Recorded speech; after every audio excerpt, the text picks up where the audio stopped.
खास महिला दिनानिमित्त 1 ते 8 मार्च मिळून साऱ्या जणीचा स्त्री विचार जागृत सप्ताह. यात ऐकूया नारी समता मंचची संस्थापक सदस्य आणि नर्मदा बचाव आंदोलनाची ज्येष्ठ कार्यकर्ती साधना दीक्षितच्या आठवणी आणि तिच्याबरोबरच्या गप्पा. महिला दिन जिंदाबाद.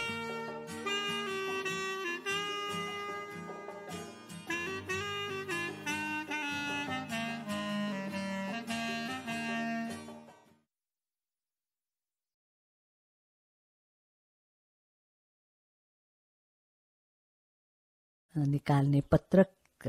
अब पत्रक की वो बांटते हैं ना पर्चे लोगों को, उसकी भी एक स्टाइल है.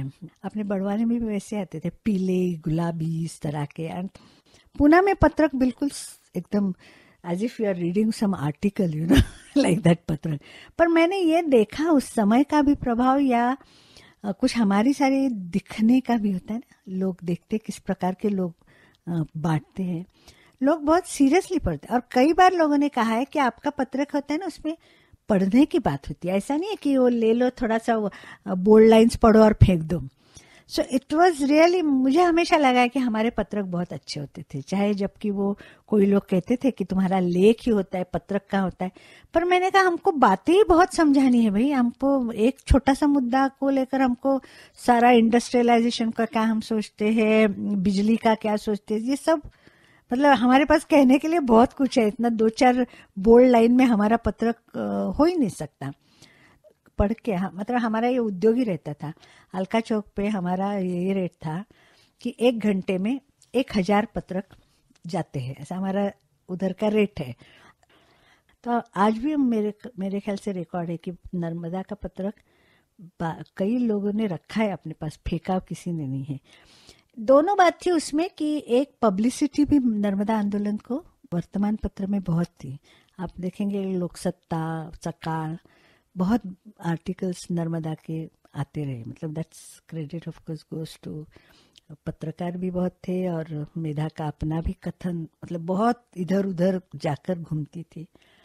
तो उसको लेकर भी एक इशू ना जीवंत, इसलिए फिर वो उस माहौल में बहुत कुछ काम सक्सेसफुल भी होता गया. लोग सब कुछ पढ़ते थे नर्मदा का, सिग्नेचर कैंपेन्स हो, ये हो. It was really, we felt that with great conviction people signed and we also took their signatures. मतलब बहुत seriously we used to pursue. Vote collector को लेके जाना, हजारों उसकी जीरोक्स मारना, क्योंकि हमको 3-3 मुख्यमंत्रियों को भेजना और एक सेंट्रल को भेजना, ऐसा काफी चलता था. मेरे ख्याल से काफी चर्चा सत्र भी पूना में कई बार हुए कंपेयर टू अदर टाउन्स.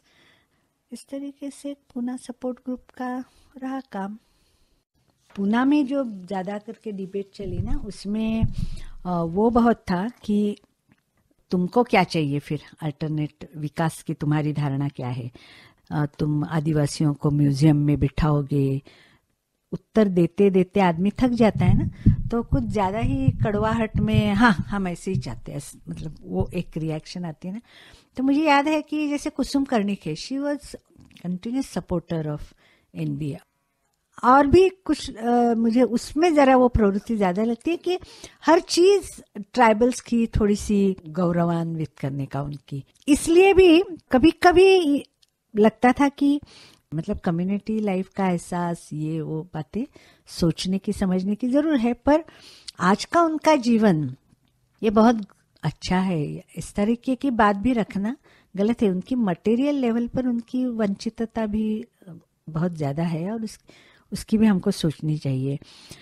एक तो दूर होने के बाद ना, घाटी से दूर होते हैं हम, तब ये सवाल थोड़ा कभी कभी अखरता भी है, क्योंकि कभी कभी ये भी लगता है कि हाँ हमारे पास भी कुछ उत्तर होना चाहिए इसका.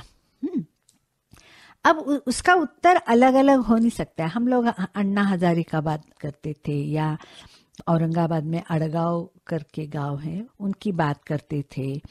पर फिर भी हमारे पास एक अच्छा उत्तर फिर भी नहीं होता था, क्योंकि वास्तव में वाकई पूरी व्यवस्था नहीं बदलती तब तक हमारे ये ऐसे छोटे छोटे मॉडल कोई उसका जवाब नहीं है.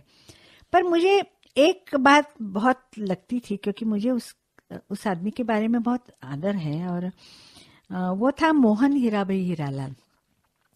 वो बहुत अच्छा दोस्त है हम सबका। पर वो मुझे हमेशा लगता था मोहन क्यों नहीं आता नर्मदा की स्ट्रगल में। मतलब वो बहुत ही शुरुआत में कभी आया होगा, बाद में वो ज़्यादा करके अपने ही काम में व्यस्त रहा। उसका आज देखो तो उसका बहुत ही बड़ा काम हो गया है। पर एक ग्रुप ऐसा रहा, जैसे फॉर एग्जाम्पल मुझे ये भी लगा कि डॉक्टर बंग वगैरह भी, मतलब नॉट दैट उन्होंने विरोध करते, ऐसा तो कभी नहीं होता, पर ऐसे एक एक्टिवली सामने है ऐसे मेरी निगाह में नहीं है। महाराष्ट्र के जो खास नाम है उसमें डॉक्टर बंग कभी जुड़े नहीं। हालांकि वो बिल्कुल ठाकुरदास जी बंग तो पूरे ही मतलब नर्मदा के समर्थन में आने वाले थे।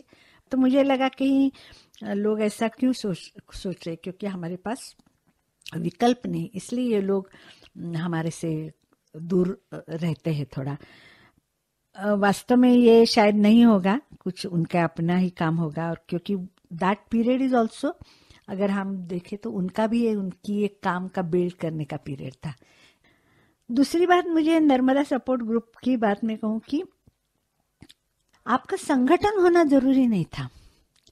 हाँ, अगर आप एक अच्छे व्यक्ति हैं तब भी आप सपोर्ट ग्रुप कह सकते थे। और ये कई लोगों को, उनके लिए बहुत आश्वस्त करने वाला मुद्दा था कि अरे यहाँ मेरे साथ 4 लोग हो, ऐसी कोई अपेक्षा नहीं करता। व्यक्ति का भी एक स्थान है। जैसे मेरे अभी ये जो सुमित्रा भावे की ये कलाकार लोग हैं, वैसे एक प्रकार से वो व्यक्ति विशेष पर है। पर कई विद्युत भागवत है, ये सब व्यक्ति के हिसाब से आगे। अब छाया उनके साथ साथ मारियम ये का भी, वो भी जब भी महाराष्ट्र में आती थी तो एक बार नर्मदा की घाटी में तो जाकर आती थी। और पूना में व्यक्ति के तौर पर जुड़े हुए ज्यादा लोग थे। संगठन में ऐसा हुआ, कोई ट्रेड यूनियन सपोर्ट के लिए बड़ा प्रोग्राम हो तो आते थे, पर ऐसा घाटी में कोई आए है ऐसा नहीं रहा। घाटियों में कौन गए, generally not very well organise ये थे, वही लोग घाटी में जाकर गए।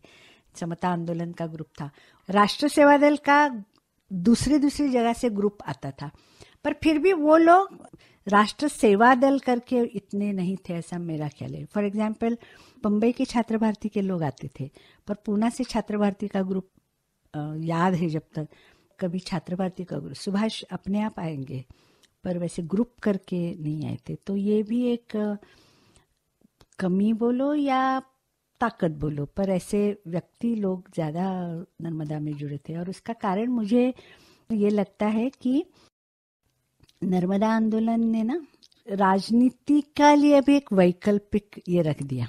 मतलब राजनीति करना मतलब ट्रेड यूनियन, पॉलिटिकल पार्टी ऐसे नहीं रहा। राजनीति करना मतलब ये विकास की अवधारणा को बदलने की एक आंदोलन, ये भी एक राजनीति है। इसका मेरे ख्याल से थोड़ा सा इंटेलिजेंस या मध्यम वर्गीय को इसका एक आकर्षण लगा, because they were little scared of trade unionist, establish political party. तो मुझे कई बार लगा है कि ये व्यक्ति लोग ज़्यादा जुड़ने का ये भी एक कारण है। उनको लगा कि हाँ, ये एक साफ सुथरा मूलभूत सवाल उठाने वाला एक राजनीतिक आंदोलन है। और मेरे ख्याल से ये उसकी सबसे बड़ी ताकत भी रही है कि people felt at ease to join. हालांकि ये था कि जो आंदोलन कहता था जीवन शैली बदलने की बात, वो ज़रा मुश्किल लगी होगी लोगों को। सपोर्ट ग्रुप का जो चक्कर था कि काम कैसे करे, आदेश आने के बाद करे, रिएक्शन के तौर पर बात करें, इसके ऊपर हम लोगों में काफ़ी चर्चा होती थी। अब पूना में थोड़ा सा ये रहा कि मेधा हमेशा आती थी, तो ये सारे दिग्गजों के साथ काफ़ी चर्चा हम लोगों की होती थी। नाना साहब के साथ, बसंतराव जी, विनायकराव कुलकर्णी, इनके साथ हमेशा ये रहता था कि आंदोलन कैसे जा रहा है, कौन सा मुद्दा आगे ले जाना चाहिए, ये वो। ज़्यादा करके मैंने ही समन्वय समिति में पार्ट लिया है। तो समन्वय समिति का जो क्या चिंता हुई, वहाँ क्या सोचा गया, ये जब मैं यहाँ आके काफ़ी नैरेट कर देती थी तो तब थोड़ा लोगों को लगता था कि नहीं, we are part of some decision making. पर उसमें थोड़ा मुझे ये लगता था कि मराठी में बोलते ना, काळ काम वेग, तो एक समय का, काम का और स्पीड, इतना हड़बड़ था ना, मतलब अपने उधर के घाटी के क्षेत्र में, कि कई बार उसकी यहाँ कैसे था, काम करने की आदत में लोगों को थोड़ा सोच सोच के काम करने की आदत थी। वहां तो फटाफट निर्णय लेके बढ़ते थे आप लोग, कंटिन्यूअसली एक एक्शन का दौर चलता रहता था। तो यहाँ उसका कभी कभी उतना समय नहीं मिलता था, तो कभी कभी लोगों को लगता था ये तुमने ये कैसे कर लिया।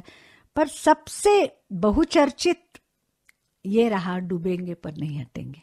ये सपोर्ट ग्रुप में काफी इसके ऊपर ये हुआ कि इस तरह डूबना चाहिए या नहीं, पर वो मेरे ख्याल से नेचुरली वो बहुत ही बड़ी बात थी, और वो शायद पूरे हिंदुस्तान के नर्मदा के लोगों ने सोचा ही होगा कि इसके बारे में क्या करना चाहिए। कैसा रहा ना, मेधा के जो अनशन होते थे, तो अब हम कुछ पाने के लिए तो अनशन करते हैं ना, इतना ऐसा तो कोई दूसरे के मन का मैल निकल जाए इसकी राह देखने के लिए हम अनशन नहीं करते थे।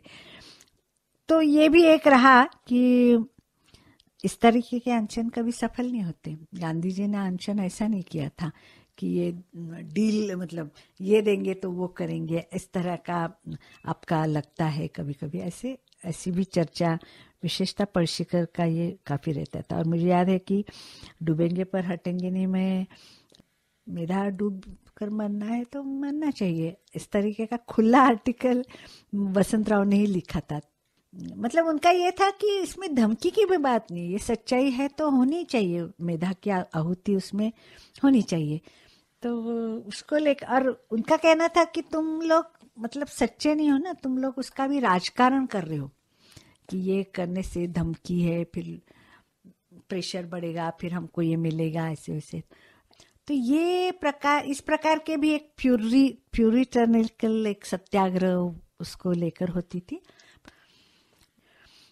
समन्वय समिति में मेरे ख्याल से मैं ही कुछ दिनों तक आंदोलन का रिप्रेजेंटेशन करती रही, पर मैंने कभी मेरा समन्वय समिति का रोल एक सपोर्ट ग्रुप का रोल ऐसा नहीं सोचा। इसका कारण ये था, many times I also felt that I was part of the घाटी and I was only communicating between Pune and Ghati. Compared to many support group people, I think I spent some more time in the Ghati itself also. That is the reason. Secondly, Sanjay Poona का होने से भी support group के हिसाब में काफ़ी उसका role है। मतलब संजय की पूरी घाटी के हर सवाल को लेकर लिखने की और उसकी बारीकियां बताने की स्टाइल और समझ दोनों, उससे भी एक पूना सपोर्ट ग्रुप को काफ़ी सपोर्ट मिला। मेधा भी मेरे ख्याल से बहुत ही बार पूना आती थी, ऐसा मुझे लगता है। अब looking back, that time we did not feel it, that sense of belonging to some, this is my feeling, that she had very often with Pune group. That is how I see, I don't remember much more. या Sadhana, we will continue later, पर मुझे एक सवाल है ना, ये जो तुमने बात कही very significant, I have found one point. तुमने कहा कि एक इंडिविजुअल्स को एक लगा कि एक शुद्धता और एक रोल भी, कि इंडिविजुअल को जरूरी नहीं है कि संगठन होना तो इसमें जुड़ सकते हैं। पर Maharashtra has a very long tradition of everything, trade unions, संगठन्स, एज यू सेड। उसमें तुमने दो बताए, एक बाबा आढ़ाव और ये पूरा धरणग्रस्त वाला, और दूसरा सेवा दल, आई थिंक यू सेड। तुमने ये दोनों का बात में कहा कि वो इतना जुड़े नहीं, सेवा दल बाद में, तो what is the reason why? एक ये था कि जैसे मैंने कहा, संगठन में पूरे दौर में आज तक धरणग्रस्त समिति का दूरिया ही रही। मेरे ख्याल से आज तक भी भरत पाटनकर का भी ग्रुप नहीं मानेगा कि नो डैम की या नो बिग डैम की भूमिका उनको पसंद है। उनका ये है कि पर्याय ढूंढेंगे, पुनर्वसन करेंगे, इस तरीके का है। उनके ग्रुप अलग अलग हुए, वो इंडिविजुअली अपने अपने आते थे, पर धरणग्रस्त समिति के बैनर के नीचे कुछ नहीं हुआ। छात्र भारती का भी वही रहा है और सेवादल का भी वही रहा है कि टोटल एज ए सेवादल बहुत ही लेट शायद वो आए होंगे। आज अगर तुम पूछोगी तो कई लोग बोलेंगे कि हम लोग जाते थे, और मेरे ख्याल से धुलिया का सेवादल का ग्रुप भी शायद अटैच्ड होगा। पर वैसे मैंने देखा कि सेवादल एज अ ग्रुप, इसका कारण ये है कि धर्मग्रस्त समिति की इतना लंबा इतिहास यहाँ रहा है ना, तो उसको एक प्रकार से अगर बाबा अढ़ाव हाँ कहते ना, तो एकदम खुले दिल से सभी लोग वो भी आ जाते। तो मुझे लगता है उनमें वो एक बैरियर रहा। उस लिहाज से भाई वैद्य ने अपने एक पार्टी होते हुए भी व्यक्ति के हिसाब से भाई बहुत नर्मदा आंदोलन के समर्थक के हिसाब में रहे। जैसे मृणाल तई भी एज पार्टी, जनता पार्टी कोई खास आई ऐसा मुझे नहीं लगता महाराष्ट्र की, पर मृणाल तई हमेशा जुड़ी रही आंदोलन के साथ। वैसे छात्र भारती और सेवादल ये भी उसी तरह से थोड़े दूर दूर रहे।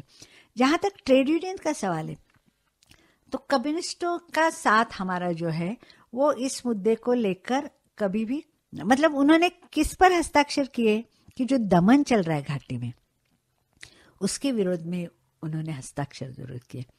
हमारी जो मेन डिमांड थी नर्मदा बचाओ आंदोलन की, उसको उन्होंने धरण नहीं चाहिए, उसको उन्होंने कभी सपोर्ट नहीं किया है, वो आज भी नहीं करते।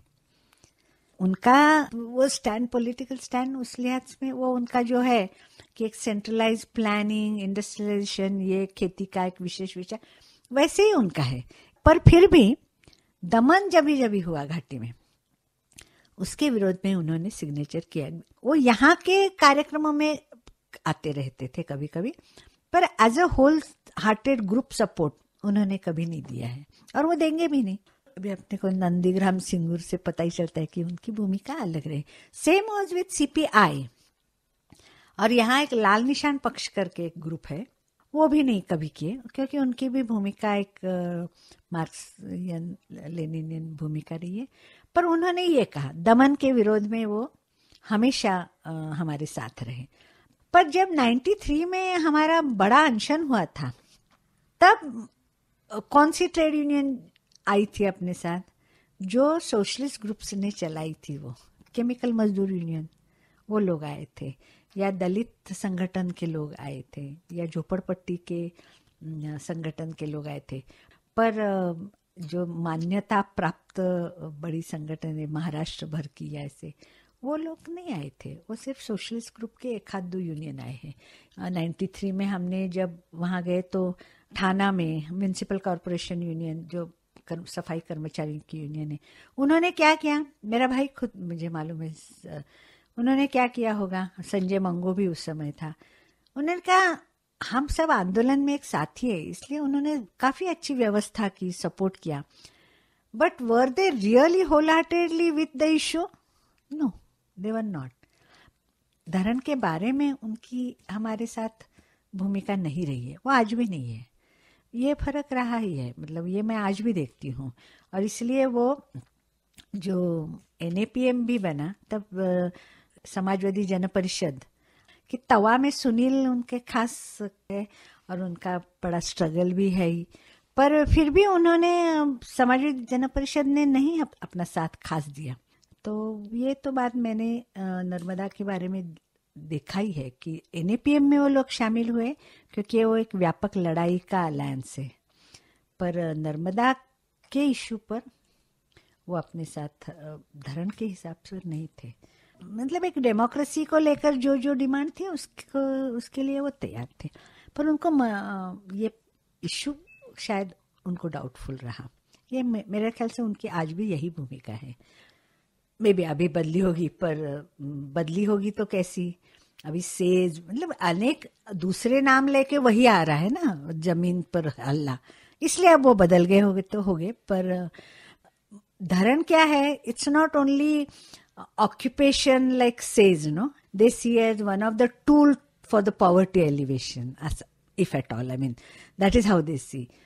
हम सभी के एक ही नजर में देखते हैं कि ये जमीन पर हल्ला, लोगों पर हल्ला, वैसा वो अलग करके देखते हैं। इसलिए आज सेज को बहुत जबरदस्त विरोध है और सभी लोग मुखर होकर विरोध कर रहे हैं।